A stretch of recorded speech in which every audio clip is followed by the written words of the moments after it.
ஒரு ஸ்கூலில் என்னை கூப்பிட்டுருந்தாங்க பேசுகிறதுக்கு அவங்க ஸ்டூடெண்ட்ஸ் கிட்ட எக்ஸாம் எப்படி ஃபேஸ் பண்ணுறதுங்கிற தலைப்பில். எனக்கு கொடுக்கப்பட்ட நேரம் வந்து 3லேருந்து 4 வரை. ஸ்கூலோட டைம் என்ன தெரியுமா? 8லேருந்து 3.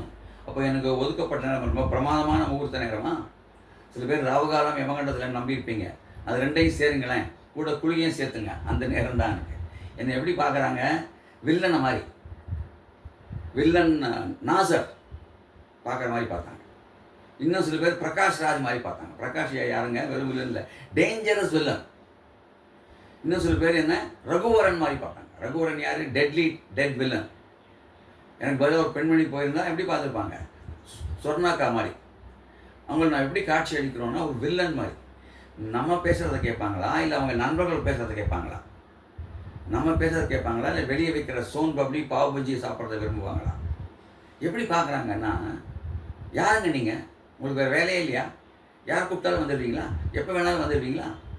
இது புரியாமல் நான் பேச ஆரம்பிக்கிறேன். ஒரு கேள்வி கேட்டேன், உங்களுக்கு பிடிச்ச பீரியட் எது? ஒரு மாணவன் சொல்கிறான் ஃப்ரீ பீரியட். ஒரு கேர்ள் வந்து லாஸ்ட் பீரியடுன்றாங்க. இன்னொரு கேர்ள் உணவு பிரியை போட்டிருக்கு. மத்தியானம் என்ன சாப்பிட்டேன்னு கேட்டதுக்கு 2 பிரியாணி, போனால் போகுன்னு ஒரு பிரிஞ்சி, அப்புறம் கொஞ்சம் இவ்வளோ பெரிய லஸ்ஸி சார் அப்படின்றாங்க. அவங்க என்ன சொன்னாங்க? லஞ்ச் பீரியட்னா. இன்னொரு மாணவன் வந்து கேம்ஸ் பீரியட்னா. யாரும் உங்கள் பீரியட்னு சொல்ல. அப்பவே நம்ம புரிஞ்சுக்கணும். நண்பர்களே, இந்த மாதிரி ஒரு அன்இன்ட்ரெஸ்டட் ஆடியன்ஸ் இருக்கும்போது நம்ம வளவளன்னு பேசக்கூடாது. அவங்க உடல் மொழியை புரிஞ்சுக்கணும். அவங்க சொல்கிற வார்த்தையை விட அதில் இருக்கிற மெசேஜை புரிஞ்சுக்கணும். இதில் என்ன மெசேஜ்? ஃப்ரீ பீரியட்னா என்ன அர்த்தம்? எங்களை ஃப்ரீயாக விட்டுருங்க, நீங்கள் பேசினே இருக்காதீங்க. ரெண்டாவது, லாஸ்ட் பீரியட்னா என்ன?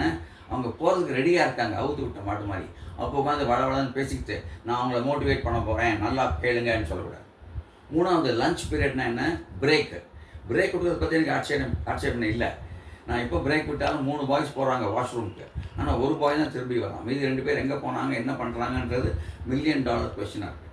லாஸ்ட் பாயிண்ட் வாங்களேன், கேம்ஸ் பீரியட். கேம்ஸ்னா ஆக்டிவிட்டீஸ். நிறைய ஆக்டிவிட்டீஸ் கொடுங்க, அவங்கள என்கேஜ் பண்ணுங்கள், இன்வால்வ் பண்ணுங்கள். அப்போ அவங்களே என்ன கற்றுக்கிட்டேன்னு சொல்லுவாங்க. அதான் எக்ஸ்பீரியன்ஷியல் லேர்னிங். இதை மறந்துடாதீங்க. Experiential learning, activities, learning exercises கொடுங்க. இந்த வீடியோ பிடிச்சிருந்தா ஷேர் பண்ணுங்கள், சப்ஸ்கிரைப் பண்ணுங்கள். நன்றி, வணக்கம்.